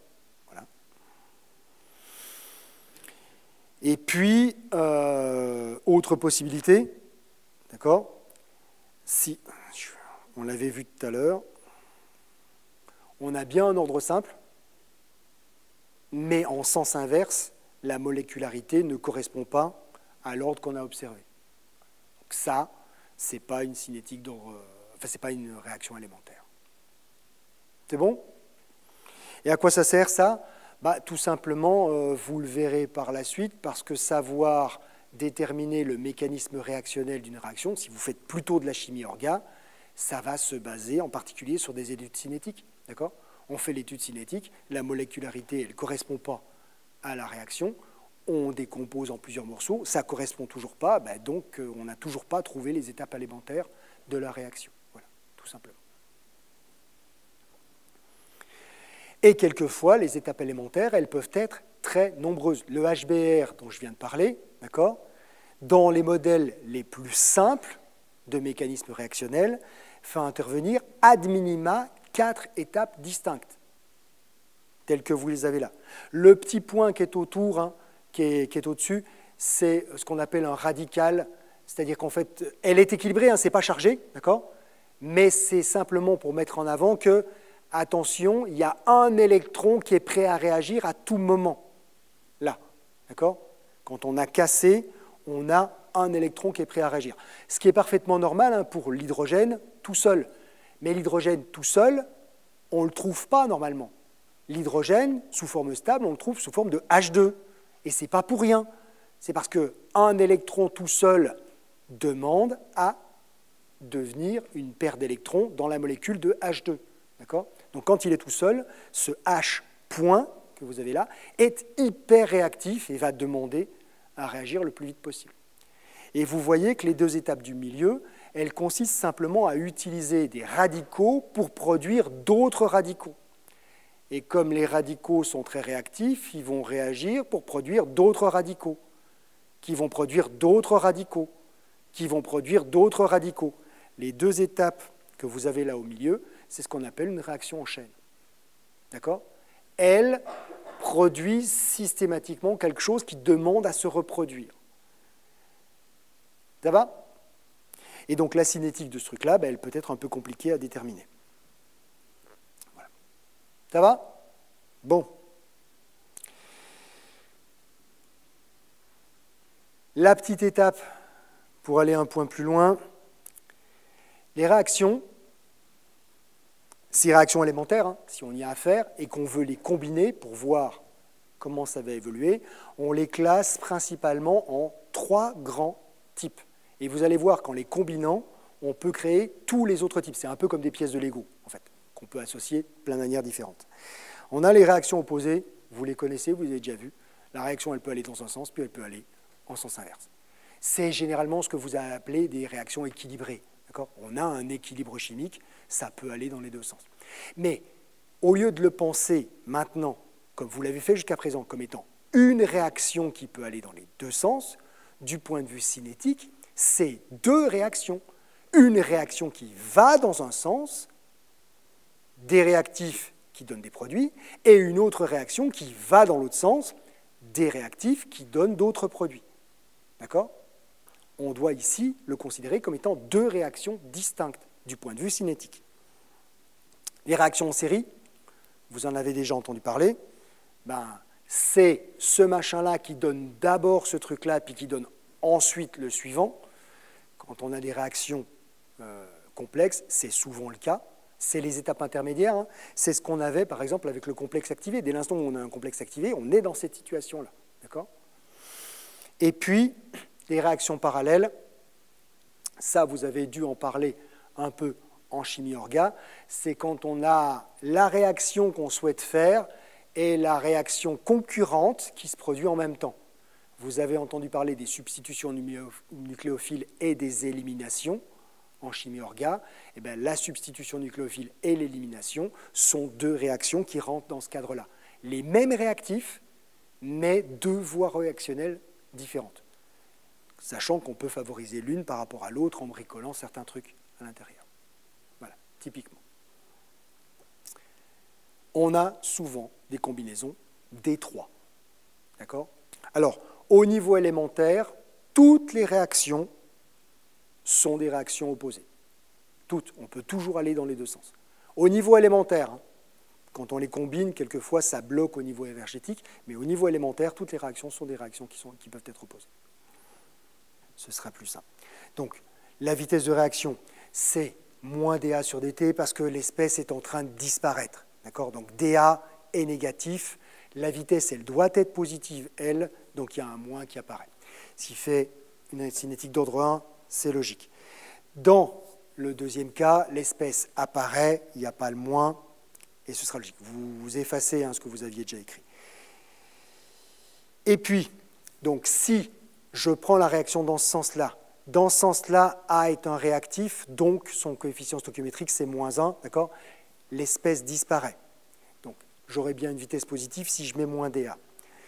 Moins dA sur dt, c'est directement V1, je peux l'écrire. Moins dA sur dt, c'est moins V-1. Pourquoi 1 et -1 ? C'est parce que c'est la première réaction. S'il y en avait une deuxième, vous mettez un 2, un truc comme ça. Puis le -1, c'est sous-entendu, on la prend en sens inverse. Voilà. C'est classique. Quelquefois, on met un D et un I. D pour réaction directe dans le sens de lecture. I pour réaction indirecte dans le sens inverse du sens de lecture. Il faut que vous les reconnaissiez, vous les verrez à certains endroits. Voilà. Donc, si je reprends ce qui est écrit au-dessus, ça fera K1 moins K-1 B. Je garde ça et je vais juste faire deux constats. Le premier, c'est Si cette réaction-là se fait dans les deux sens, il y a un moment ou un autre où je vais atteindre un équilibre. D'accord ? C'est une réaction qui va être équilibrée. Au moment où je serai à l'équilibre, j'aurai nécessairement la vitesse qui va être égale à 0. C'est le principe même d'un équilibre. Un équilibre, c'est j'ai atteint un point stable où les concentrations restent constantes. Donc, ça veut dire que dA sur dt sera égal à 0. Et vous voyez que ça veut dire que K fois la constante en A à l'équilibre moins la constante de la réaction inverse fois la concentration en B à l'équilibre doit être égale à 0. Ce qui peut s'écrire aussi sous cette forme-là. Ou sous cette forme-là. Et là, vous ne le voyez peut-être pas, mais c'est la liaison la plus directe qu'il y a entre la cinétique et la thermo du premier semestre. Regardez la réaction telle qu'elle était posée en haut. A donne B. À quoi est égale la constante d'équilibre thermodynamique de cette réaction-là? Ce sera égal à la concentration à l'équilibre en haut des produits portés à une puissance égale à leur coefficient stoichiométrique, donc la concentration à l'équilibre de B puissance 1, en bas les concentrations des réactifs, encore une fois, avec une puissance égale au coefficient stoichiométrique du produit, non signé cette fois-ci. Donc, B à l'équilibre sur A à l'équilibre, ça, c'est la constante d'équilibre de la réaction. La constante d'équilibre thermodynamique, telle qu'on l'a vue au premier semestre de la réaction. Si j'ai une réaction qui est une réaction élémentaire comme ça, si c'est une réaction élémentaire, hein, c'était le point de départ, d'accord ? Le rapport des constantes de vitesse de la réaction directe et de la réaction indirecte, de la réaction et de la réaction opposée, c'est la constante thermodynamique. En gros, j'arrive à l'équilibre quand les deux réactions se font à la même vitesse, quoi, tout simplement. C'est la relation entre la cinétique et la thermo. Mais qui laisse sous-entendre qu'une partie de la thermo dérive de la cinétique. Deuxième point, vous avez vu, c'est sur un fond qui est grisé, ça veut dire que ça, c'est pas à savoir, d'accord ? C'est juste pour vous le montrer. L'équation telle que je l'ai là, c'est une équation différentielle. Sur la première partie, la semaine passée, les équations différentielles, on les a intégrées pour trouver la concentration en fonction du temps. D'accord ? On l'a fait 3 fois, hein, quand c'était de l'ordre 1, de l'ordre 0, de l'ordre 1 et de l'ordre 2. Ça, est-ce que ça peut s'intégrer? Oui, ça peut s'intégrer. Ce n'est pas le même niveau mathématique, mais oui, ça peut s'intégrer. Parce que on a effectivement deux variables, A et B, les deux concentrations, mais ces deux variables, elles ne sont pas indépendantes. Quand je consomme du A, je produis du B. Quand je reconsomme du B, je reproduis du A. Donc les variations des deux, elles ne sont pas indépendantes, elles dépendent de l'avancement de la réaction. D'accord ? Si j'enlève du A, moins X, je produis du B, plus X. Donc les deux concentrations, elles dépendent avant toute chose de X, de l'avancement de la réaction. Ce qui veut dire que j'ai donc qu'une seule variable et qu'on peut intégrer par rapport à X. On ne va pas le faire là, je vous donne juste la manière dont on le réécrit en fonction de X, et il n'y a plus qu'une seule variable cette fois-ci. Et quand on l'intègre, la concentration en A, elle prend cette forme-là. Vous voyez que mathématiquement, c'est un poil plus compliqué que ce qu'on avait fait précédemment. Il y a une bonne page A4, d'accord, de calcul pour arriver à ça. Ce n'est pas infaisable, hein, d'accord, mais c'est un poil plus complexe que ce qu'on a fait précédemment. Vous n'avez pas à le savoir, d'accord, on est bien d'accord. C'est juste pour vous dire que oui, on peut le faire, mais c'est un peu plus compliqué mathématiquement. Ça, on en tire quoi? C'est juste que j'ai à vous montrer maintenant ce que ça donne au niveau des résultats pour que vous voyez ce que ça fait. Si on trace, effectivement, je prends deux valeurs de K qui sont ici, une concentration initiale en A, ben, le composé A, il va varier comme ça. Ah, mais ça ressemble un peu à ce qu'on avait quand on avait une cinétique d'ordre 1, tout simplement. Oui, quand on a juste une cinétique d'ordre 1, c'est-à-dire pas une réaction opposée, pas de réaction opposée, quand on en a une, ça prend un peu la même forme quand on a une cinétique d'ordre 1, il n'y a pas de raison. Simplement, quand on avait juste une réaction simple, ce qu'on a vu précédemment, on arrivait à... Enfin, on tendait vers 0. D'accord ? Là, on tend vers la concentration d'équilibre, tout simplement. Puisqu'on sait que la réaction, elle ne va pas aller au bout, puisqu'elle repart dans l'autre sens. Mais fondamentalement, ça ne change pas grand-chose. Et donc la concentration en B, comment elle va fonctionner? Tout simplement, quand je consomme du A, je produis du B. Donc ça va juste être la fonction, enfin, la courbe miroir, elle est juste en miroir. Ce que je consomme en A, je le produis en B. Pour atteindre une valeur limite qui sera, là encore une fois, la concentration à l'équilibre de B, tout simplement. Ouais, mais il y a une fonction super compliquée à étudier entre les deux. Oui, il y a une fonction compliquée entre les deux, mais une fois qu'elle a été intégrée, on n'a pas besoin de le refaire.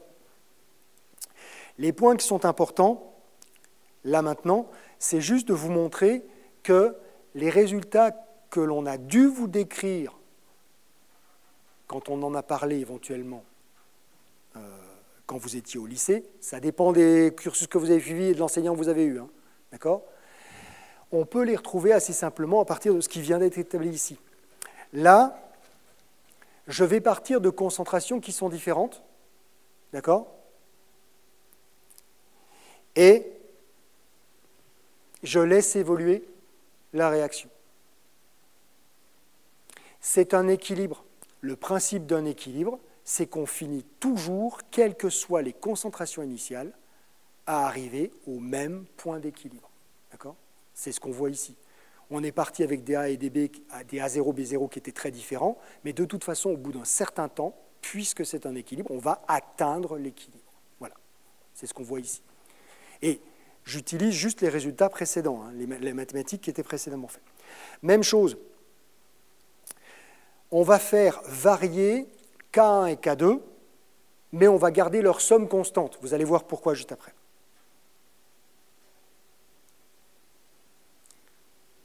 Quand le ratio K1, K2 change, vous voyez que ça change la position d'équilibre. D'accord ? Si la réaction K1 la réaction 1 est très favorisée, avec un K1 qui est très grand, c'est celle qui est en noir tout en bas, ben vous voyez qu'on va aller très loin dans l'équilibre, on va produire beaucoup de A. D'accord ? Parce que la réaction inverse, elle se produit plus lentement. Donc, on va aller vers la réaction qui est favorisée.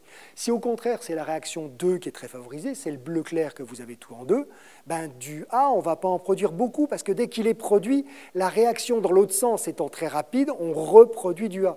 Donc, on ne va pas en produire beaucoup du A. D'accord ? Voilà. Donc, ça change. Changer les valeurs de K1 et de K-1 va changer la position de l'équilibre.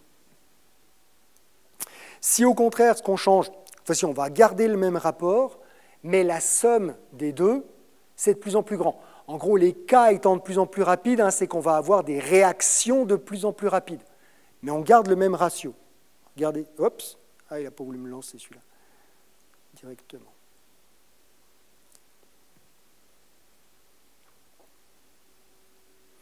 Le rapport de K étant constant, on atteindra le même équilibre. Simplement, comme les valeurs de K sont de plus en plus grandes, on y va de plus en plus vite. Vous avez vu, on atteint le plateau très très rapidement quand les valeurs sont plus grandes.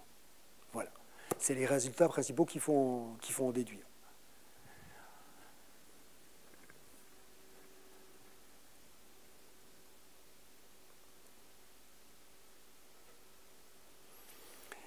Est-ce qu'on est obligé de se taper tout le bazar mathématique qui était avant pour étudier une cinétique complexe correspondant à une réaction opposée? On reste sur la réaction opposée. Ben, pas forcément. En fait, ça peut être mathématiquement même plus simple à traiter que la cinétique simple d'ordre 2 quand les deux composés n'ont pas le même coefficient stoichiométrique et n'ont pas les mêmes concentrations initiales. Vous avez vu ? D'accord ? C'était le cas qu'on a écarté parce que justement, mathématiquement, ça devenait vite très compliqué. Là, j'ai deux réactions, on pourrait penser que ça peut être nécessairement très, très compliqué. Et c'est vrai que l'intégrale qu'on vient de faire, elle semble complexe, mais on n'est pas obligé de la faire. Là, c'est un suivi de concentration. on a les concentrations, la concentration initiale, on n'a mis que du A, hein, qui va devenir du B, d'accord? Et on a relevé les concentrations en A. Ou on a relevé les concentrations en B et on en a déduit la concentration en A. On n'a pas besoin de suivre les deux. Si on a la concentration en un, on a forcément la concentration en l'autre, d'accord? Puisque A donne B, ce qui manque d'un côté, c'est forcément ce qu'on a obtenu de l'autre. On a juste à faire le calcul. Donc on a mesuré qu'une seule des deux colonnes. Je ne sais pas laquelle et je m'en fous, mais quand j'en ai une, j'ai forcément l'autre. Donc on a mesuré une des deux colonnes. Vu qu'on a les variations de concentration, d'accord, qui peuvent être représentées sous cette forme-là, on peut en déduire à tout instant sur les courbes ou avec les chiffres directement la pente des courbes. La pente de ces courbes, c'est-à-dire la variation de la concentration par rapport au temps, c'est la vitesse de réaction. J'ai le tableau, donc j'ai les vitesses de réaction. D'accord ? Ça, je vous le montre juste pour le rappeler, mais ça veut dire que dans mon tableau ici, d'accord, je vais pouvoir rajouter une colonne supplémentaire, la vitesse de réaction. J'ai donc la concentration dans les deux réactifs pour la première réaction, pour la réaction opposée. A et B agissent comme réactifs dans les deux cas, et les vitesses de réaction. La vitesse de réaction, dans le premier sens. Je remonte, c'est ce qu'on vient de voir juste avant, hein, c'est celle que je vous ai rediffusée. La vitesse de réaction, puisque j'ai les deux réactions, c'est la réaction, la vitesse de la première réaction, moins la vitesse de la réaction opposée. D'accord ? C'est ce que j'avais écrit. Et ça, en le réécrivant sous cette forme-là, vous voyez que ça, enfin vous devriez voir que ça, c'est l'équation d'une droite. Hein? Oui. Y, c'est V sur A. C'était dans mon tableau. Hein. V est dans le tableau et A est dans le tableau aussi, hein, donc je peux le calculer. A sur B, c'est dans le tableau aussi, d'accord? Et K-1, ce serait, dans ce cas-là, si j'ai Y égale AX plus B, d'accord? K1, c'est l'ordonnée à l'origine, et K-1, c'est la pente. Donc si je trace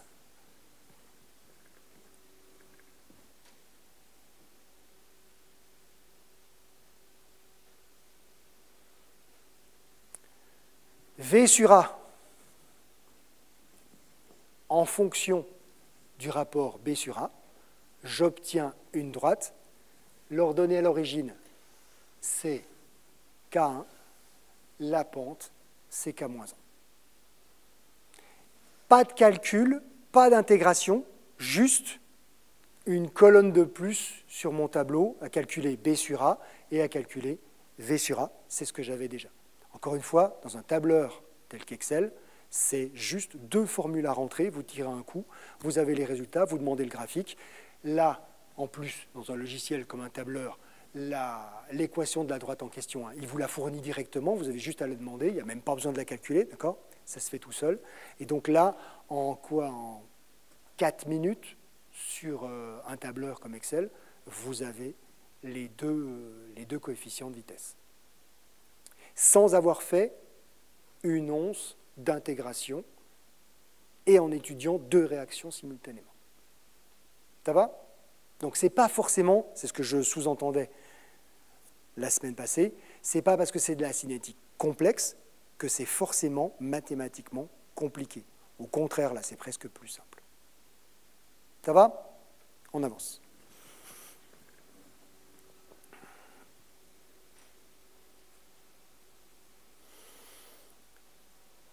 Alors, formellement, là j'ai fini le cours, je vais juste vous donner quelques exemples supplémentaires qui vont nous gagner un peu de temps sur les TD, histoire que ce soit présenté et qu'on ne revienne pas dessus. D'accord? Donc, la partie cinétique complexe, elle est bouclée ici, on ne va pas plus loin.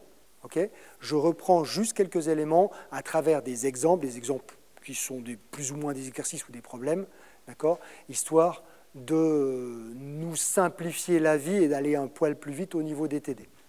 Donc, je prends une équation A plus B donne C.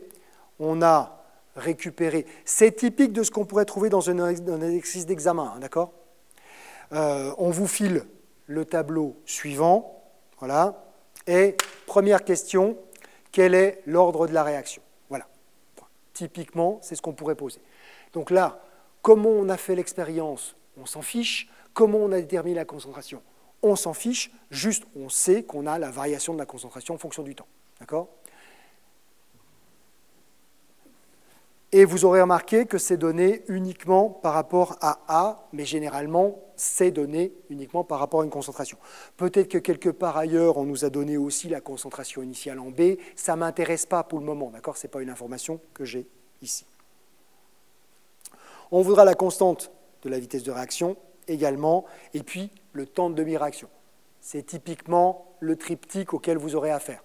Pas forcément dans cet ordre-là, hein, ça pourrait changer au niveau de l'ordre. Alors, déterminer l'ordre, la manière la plus simple, si on vous a filé du papier, mais du papier quadrillé, j'en aurais pas, bah si, on peut l'imprimer directement dans le sujet, d'accord ? Vous verrez dans les archives des TD, qui sont, dans ce qui est aussi visible éventuellement en vidéo hein, sur Internet dans les corrections, que dans les sujets, quelquefois, il y a directement du papier quadrillé qui est imprimé pour que vous puissiez tracer directement vos courbes à l'intérieur. Le sous-entendu, c'est, pour résoudre cet exercice-là, vous pouvez le faire graphiquement, et comme vous n'êtes pas supposé avoir du matériel, encore une fois, vous n'avez pas de calculatrice, vous n'avez pas vos cours, je vous fournis directement dans le sujet de quoi faire les représentations graphiques. Voilà, tout simplement. Donc là, j'ai du papier millimétré. Je vais simplement tracer la concentration en fonction du temps. Bon, manifestement, hein, ce n'est pas une droite. Je vais calculer le log des concentrations. Comment ça, je vais calculer? Mais je n'ai pas de calculatrice. Oui, il y a des logs qui sont faciles à calculer. Si je vous donne log de 2, vous savez aussi calculer log de 4 et log de 8. Comment ça? 4, c'est 2 au carré. Log de A puissance B, c'est 2 fois log de A. Donc, log de 4, c'est 2 fois log de 2. Et si je vous ai donné la valeur de log de 2, vous savez aussi ce que c'est que log de 4. D'accord? Donc, c'est éventuellement faisable. Ce qui veut dire que, alors évidemment pas avec les valeurs qui sont là-haut, mais avec des valeurs qui vont bien, on peut se débrouiller. On représente. Bon, ça fait vachement droite quand même, on est bien d'accord, mais on va parler d'un truc qui, quelquefois, fâche, mais dont il faut qu'on parle. Parce que dans le papier que je vous aurai imprimé, dans le sujet, il y aura un papier quadrillé normal et puis un bizarre, un poil louche. Ça s'appelle du papier semi-log. Alors, le papier log-log existe aussi, d'accord, où il est louche dans les deux sens. Là, vous voyez qu'il est bizarre que dans le sens vertical. Mais dans le sens horizontal, il a l'air normal. Okay, c'est un papier qui fonctionne pour qu'on représente des logs sans avoir à les calculer. Sans avoir à les calculer. Mais oui, les calculatrices, c'est un truc qui est apparu il n'y a pas si longtemps. Hein. D'accord ? Ça à peine, les calculatrices populaires hein, où tout le monde peut en avoir une, ok? On est bien d'accord, où ce n'est pas le service comptable qui en a une pour tout l'étage. Ça a une trentaine, une quarantaine d'années, d'accord? Ce qui n'est pas beaucoup par rapport à l'histoire de la cinétique, de la chimie et de la science d'une manière générale. Donc il a bien fallu qu'on trouve des trucs avant pour pouvoir le faire. Et en particulier, graphiquement, on a découvert assez tôt que les logs, on pouvait les représenter sans avoir à les calculer, si le papier est adapté. C'est juste qu'il faut savoir les utiliser, ces papiers semi-log. Parce qu'ils ont un mode de fonctionnement qui est un peu particulier. D'accord? Alors, vous savez ou pas? Combien d'entre vous ont déjà utilisé du papier semi-log? Non? Alors, je ne vais pas poser la question, on va le faire directement. Le principe, c'est que les traits épais représentent les variations d'unités ou de décades ou de centaines. Ça veut dire quoi? Ça veut dire que le gros trait que vous avez là, si vous dites que c'est 1, le prochain gros trait qui se trouve au-dessus, c'est 2. Ce n'est pas le petit trait qui est juste au-dessus, c'est le prochain gros trait. Donc le prochain gros trait, vous voyez où il est, d'accord? C'est pour ça que ça aurait été bien que j'ai toujours ma tablette, il est là. Ça, c'est 2. Donc vous avez compris que le prochain gros trait, c'est 3. Puis ensuite, 4, 5, 6, 7, 8. Et vous voyez qu'ils sont de plus en plus tassés. Pourquoi ils sont de plus en plus tassés? Parce que les logs, ça fonctionne comme ça. D'accord? La différence entre log de 1 et log de 2, elle est plus grande qu'entre log de 2 et log de 3, qui est elle-même plus grande qu'entre log de 3 et log de 4. Ça se tasse. Mais là, c'est représenté graphiquement, tout simplement. Ça se tasse graphiquement. Et puis, on va arriver jusqu'à log de 10. Vous avez noté qu'il y en avait 10, c'est le gros trait qui se retrouve en dessous, et puis après, ça se réécarte encore.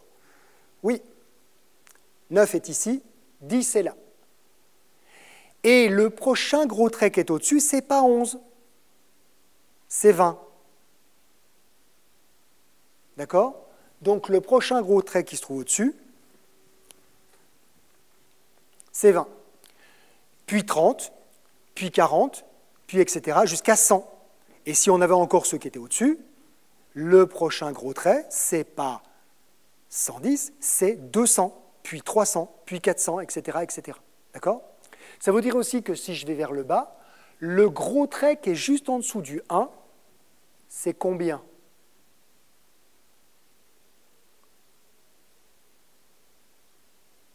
C'est 0,9.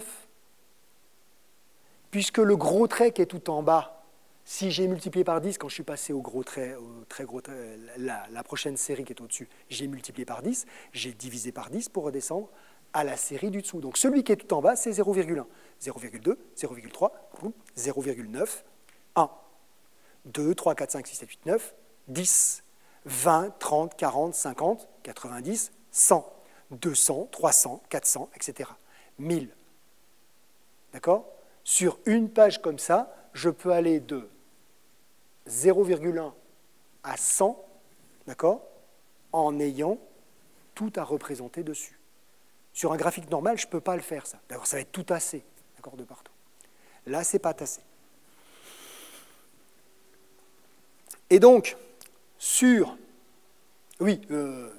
histoire de préciser, les petits traits, c'est justement les divisions, hein, d'accord? Donc là, le petit trait qui est juste au-dessus du 10, ce sera 11. Tout comme juste au-dessus de 1, le petit trait que vous avez, c'est 1,1. Voilà, évidemment, ça va de soi. Alors, si j'ai du papier comme ça, voilà, donc là vous avez la totale, eh bien, je prends mon papier semi-log, et ce que je vais tracer directement dessus, c'est les valeurs qui sont dans le tableau sans faire aucun calcul. Je place le 1 quelque part.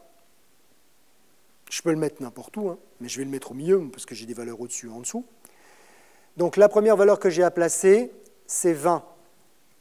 Puisque le 1 est ici, le prochain ensemble, celui qui est tout en haut, c'est 10. Celui qui est juste au-dessus de 10, c'est 20. Le point 20, il est là. Puis ensuite, le point que j'ai à mettre, c'est 10. Bon, ça, c'est facile. Ensuite, j'ai 3,3. Ah, 3,3, je n'ai pas la ligne sur 3,3, mais j'ai 1, 2, 3. Ça va être juste au-dessus de 3. D'accord? Mon point, il est juste au-dessus de 3. Ensuite, j'ai 1,5. 1,5, ça va être un peu au-dessus du mi-chemin entre 1 et 2. C'est le point que vous avez là au milieu. Et puis, on va trouver ensuite 0,37. 0,37, c'est en dessous de 1.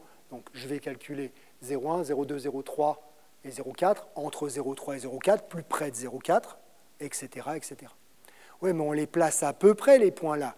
Oui, et ce n'est pas bien grave parce que c'est une échelle logarithmique et que dans une échelle logarithmique, les petites variations n'ont aucune espèce d'importance. D'accord? Donc, si vous ne le placez pas exactement au bon endroit, ce n'est pas grave du tout, justement parce que c'est en log.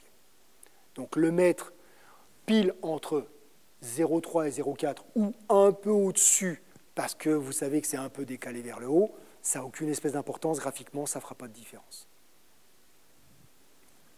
Donc ça permet, ce papier-là, de vous faire tracer les courbes en log, même si vous n'avez pas de calculatrice. C'est possible. Il suffit que je vous le donne et que vous preniez l'habitude de l'utiliser. On refait normalement un exemple en TD. D'accord ? Mais il serait bien que vous ne découvriez pas l'usage du papier semi-log le jour de l'examen. Vous risquez d'être un peu dans la mouise. Alors, par contre, le papier inverse, ça n'existe pas. Donc, voilà, je suis désolé. Voilà, celui-là, on ne l'a pas inventé et on ne pourra jamais l'inventer.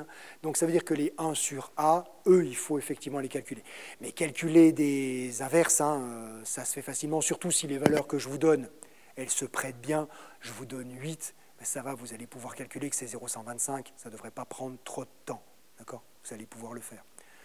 Vous avez une valeur de 3, ça fera 0,33. Celles-là, elles ne sont pas dures. Je peux vous donner des valeurs qui sont faciles à faire pour faire des inverses. OK ? Elles sont dures à moi pour les trouver, celles qui vont bien, mais vous, si je vous les donne, vous pouvez les faire facilement. Ça va ? Bon.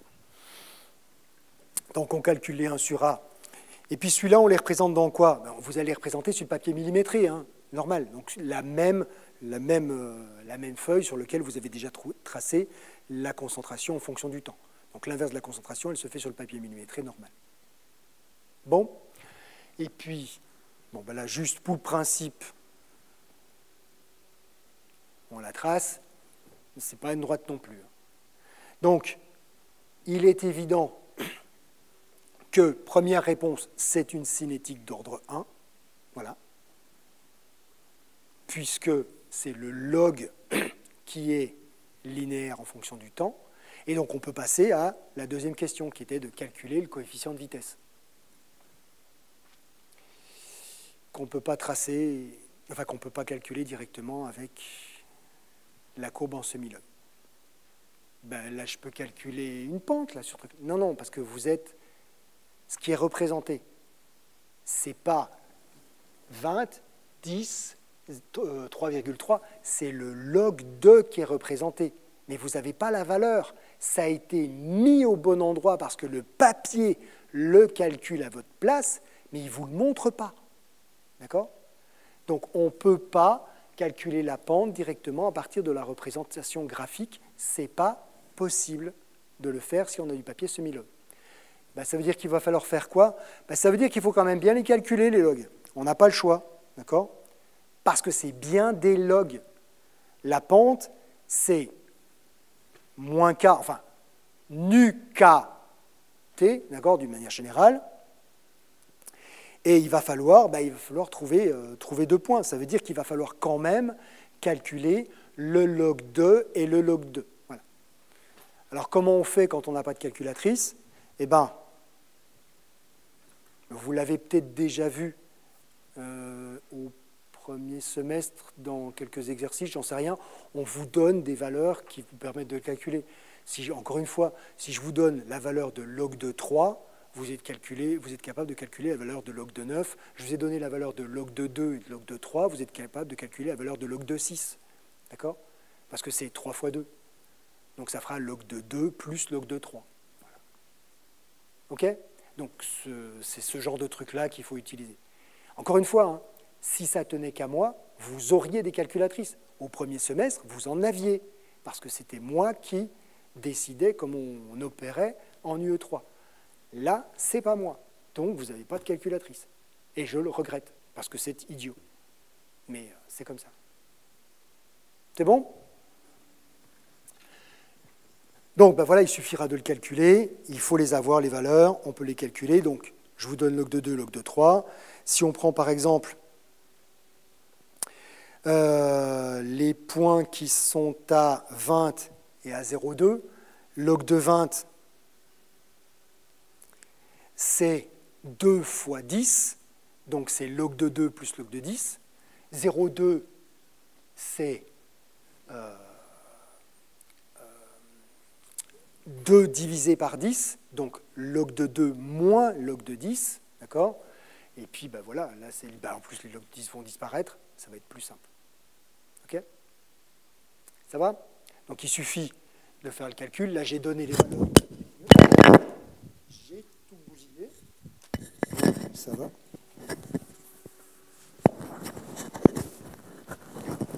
Vous m'entendez toujours ? Oui, c'est revenu. Donc là, ça permet de faire les calculs. C'est un exemple de quand on n'a pas les valeurs, quand on n'a pas de calculatrice, on peut le faire. Voilà. Vous pourrez revoir ça, d'accord, puisque vous avez le truc en téléchargement pour le détailler. Et enfin, T05, puisque le temps de demi-réaction, c'était la dernière question, donc on a calculé K. Vous faites bien attention, hein. Là, mon coefficient stoichiométrique, c'était -1. Donc, la valeur de la pente, au signe près, c'était le coefficient de vitesse. Mais si ça avait été un -2 ou un -3, vous pensez bien que si je demande K, c'est la valeur de la pente divisée par le coefficient stoichiométrique qu'il faudra faire. C'est vraiment important. Là, vous pouvez le faire graphiquement, éventuellement. Vous pouvez le faire mathématiquement. Voilà. T1,5, vous avez la formule. Elle est donnée dans le cours. Vous l'avez dans le cours. Donc, vous l'avez vu. Vous savez, c'est dans le cours détaillé comment on retrouve la formule. Hein, d'accord? Donc, je ne le redétaille pas ici. Mais on a cette formule-là. Donc, le log de 2 il était donné. K, on vient de le calculer. Voilà, on l'a. Mais bon, il n'y a peut-être pas besoin de faire un calcul compliqué et puis de retrouver la formule. Pour trouver T1,5, c'est combien? T1,5, c'est 34 minutes. Je veux dire, si on est passé de 20 à 10, on a divisé la concentration par 2, il a fallu 34 minutes. C'est dans le tableau. D'accord? Donc, il n'y a pas de calcul à faire. Alors, qu'on se comprenne bien, tu l'as vu, d'accord? Tu as répondu 34 immédiatement. Tu ne l'as pas vu, s'il n'y a pas de cible, hein, d'accord, hein, c'est juste comme ça. Tu ne l'as pas vu, tu as fait le calcul avec ici. Tu as perdu 20 secondes, quoi. Ce n'est pas la mort non plus. Ce n'est pas grave. OK? Ça va pour tout le monde? Hein?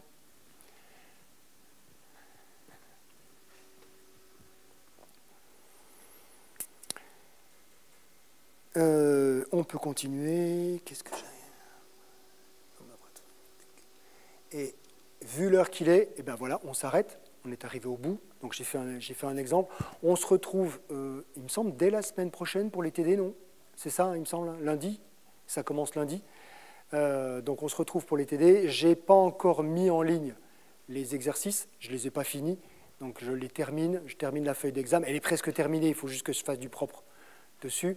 Donc vous l'aurez dans la journée, demain ou plus tard, la feuille avec les exercices qu'on fera à partir de lundi. D'accord? Bonne journée à vous et au plaisir de vous revoir la semaine prochaine.